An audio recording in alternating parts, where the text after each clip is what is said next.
गोंडा में स्वामी प्रसाद मौर्य का विवादित बयान पर ओबीसी समाज द्वारा जताया गया विरोध। क्षेत्रीय अधिकारी लक्ष्मीकांत गौतम को राष्ट्रपति के नाम ओबीसी समाज के लोग द्वारा ज्ञापन सौंपा गया। स्वामी प्रसाद मौर्य की गिरफ्तारी की मांग भी की गई। भरत मिलाप चौराहे पर ओबीसी समाज द्वारा रामचरितमानस का पाठ व हनुमान चालीसा चौपाई पढ़ी गई। ग्राउंड जीरो से देखें हामिद अली की खास रिपोर्ट। मैं हामिद अली, आप देख रहे हैं AKC लाइव न्यूज 18 गोंडा से। गोंडा में इस वक्त मैं भरत मिलाप चौराहे पे खड़ा हूं, जहां पे आज स्वामी प्रसाद मौर्य का विरोध हो रहा है। जानने की कोशिश करेंगे क्या हो रहा है। भैया क्या नाम? आनंद स्वरूप भारद्वाज। आज बताइए भरत मिलाप चौराहे पे क्या है ये? जो विगत कुछ दिनों पहले स्वामी प्रसाद मौर्य ने श्री रामचरितमानस की निंदा की और उनके समर्थकों ने रामचरितमानस की प्रतियां जलाई, हम लोग उसका विरोध कर रहे हैं। क्या था उसमें? और भी महंत जी ने जो कहा है अभी हनुमानगढ़ी के सर काटने के लिए, उस पर क्या कहना? हमें इस प्रकार से किसी भी प्रकार का हम हिंसा का समर्थन नहीं करते। हम लोगों का कार्यक्रम पूरी तरीके से अहिंसक है और हम लोकशाही के द्वारा इस मामले को आगे लड़ेंगे। ज्ञापन आपने दिया है CO को, इस पर क्या कहना? CO साहब ने कहा है कि हम इस ज्ञापन को राज्यपाल महोदय तक पहुंचाएंगे। मांगे क्या क्या है? उसमें मांग है कि स्वामी प्रसाद मौर्य को तत्काल गिरफ्तार किया जाए और श्री रामचरितमानस को राष्ट्रीय ग्रंथ घोषित किया जाए, ताकि दोबारा ऐसा कोई अपमान करने का साहस न कर सके। मतलब जो रामचरितमानस की एक प्रतियां थी उसको फाड़ा गया था किसी के द्वारा, वो भी गिरफ्तार भी हो गए, कार्रवाई भी हुई है। अभी आप और भी क्या कहना चाहेंगे? वो जिन्होंने प्रतियां फाड़ी हैं उनको उकसाने का काम जिन्होंने किया है, मुख्य रूप से मुख्य अभियुक्त वह होता है जो कार्य को उकसाता है। इस प्रकार से उकसाने का काम स्वामी प्रसाद मौर्य ने ही किया है। एक भाई साहब और खड़े हैं यहाँ पे, हमसे भी जाने को।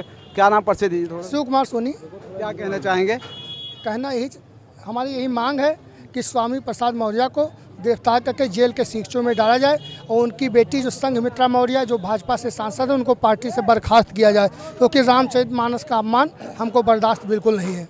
ये आप लोग भी यहाँ OBC से? हाँ, हम सभी लोग OBC से हैं। स्वर्णकार समाज, हलवाई समाज, नाऊ समाज, कसौंधन समाज, ये सारे लोग OBC हैं। ये क्या चीज़ उन लोगों को समझ में आया कि इसमें रामचरितमानस में कुछ गलत है? वो उनके पीछे केवल उनको राजनीतिक महत्वाकांक्षा है, जो समाज को तोड़ फोड़ देने की उनकी मंशा है। आप यहाँ एक और साहब खड़े हैं, इनसे भी जाने की कोशिश करेंगे। भाई साहब अपना परिचय दीजिए। मैं भूपेंद्र प्रकाश आर हलवाई समाज से हूँ। क्या कहना चाहेंगे? आज यहाँ भरत मिलाप चौराहे पे एक यहाँ पे विरोध जाहिर किया गया, हनुमान चालीसा भी पढ़ा गया है, इस पर क्या कहना? देखिए, हनुमान चालीसा और रामचरितमानस हमारे जीवन से जुड़ा हुआ ग्रंथ है और हम सभी वर्ग के लोग इसका सम्मान करते हैं। स्वामी प्रसाद मौर्य अज्ञानी व्यक्ति हैं, उनको अपने हिसाब से उन्होंने उसका एक वर्णन किया है, उनके समझ में नहीं आता।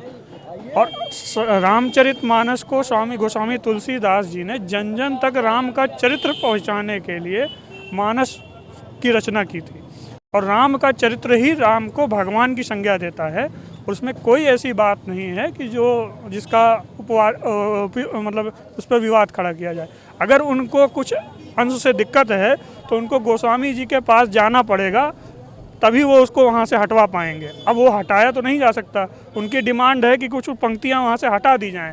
तो रामचरितमानस की रचना तुलसीदास जी ने की थी, वो गोलोकवासी हैं, उनको भी गोलोक ही जाना पड़ेगा उनसे उसको कुछ हटाने के लिए। ये देश में ऐसा ये क्रिएट किया जा रहा है माहौल, ऐसा नहीं बिगाड़ने का कार्य हो रहा है कि ये वोट बैंक के लिए वो कर रहे हैं, लेकिन जिस पार्टी में वो गए हैं, वो जहाँ भी गए हैं उसको ख़त्म करके ही वहाँ पे वो निपटा देंगे। अखिलेश यादव जी को भी भगवान सद्बुद्धि प्रदान करे। उनको भी ये समझना चाहिए कि रामचरितमानस केवल एक वर्ग विशेष का ग्रंथ नहीं है, वो पूरे राष्ट्र का ग्रंथ है और राम हमारे राष्ट्र के पिता हैं और हम अपने राष्ट्रपिता के अपमान को बर्दाश्त नहीं कर सकते। अच्छा, ये यहाँ पे यही सब चलता रहेगा, रामचरितमानस या किसी भी ऐसे ग्रंथ पे ऐसे बवाल चलता रहेगा कि मतलब बेसिक मुद्दे पे कोई काम होगा? बेसिक मुद्दे तो हमारे हैं ही हैं, लेकिन हमको ही क्यों छेड़ा जाता है? हमारे ही वर्ग को क्यों छेड़ा जाता है? वो एक उन्होंने छेड़ा है, वो अच्छी चीज़ नहीं है। उन्होंने अपने फ़ायदे के लिए एक वर्ग विशेष को टारगेट किया, तो ये निंदनीय है। क्या नाम भाई साहब? भूपेंद्र प्रकाश आर। भूपेंद्र प्रकाश जी का कहना था कि ये जो है जो हमारे ही मतलब इनको छेड़ा जा रहा है, हमारी व्यक्ति विशेष के हमारी जाति को छोड़ा जा रहा है, यानी कि हमारे ग्रंथ को छेड़ा जा रहा है और ग्रंथ पे टिप्पणियाँ की जा रही है, उसका प्रतियाँ फाड़ी जा रही, ऐसा निंदनीय है, बहुत ही निंदनीय। ये राज्यपाल महोदय को दिए हैं ज्ञापन और उनके माध्यम से सीओ सिटी के माध्यम से यानी कि लक्ष्मीकांत गौतम यहाँ पे आए और यहाँ पे पुलिस भी मौजूद रही, नगर कोतवाली की पुलिस, महाराजगंज पुलिस चौकी की पुलिस मौजूद रही, कोई ऐसी घटना ना हो इसलिए सुरक्षा की दृष्टि से यहाँ मौजूद रहे। मगर खास बात यह है कि जो माहौल बिगाड़ा जा रहा है, किसी के द्वारा कोई कह रहा है सर कलम कर दो, इतने लाख दूंगा, ये भी है। यानी कि हमारे यहाँ हिंदुस्तान में जो है संविधान है, कानून से चलेगा, ना कि फतवा से, ना कि किसी के कहने से काम चलेगा, ऐसा नहीं है। सरकार है, सरकार अपना काम कर भी रही है और जैसा है और लोगों को गिरफ्तार भी कर चुकी है पुलिस और आगे भी जो भी है करती रहेगी। यहाँ का क्या कहना है, यहाँ पे रामचरितमानस का पाठ पढ़ा गया,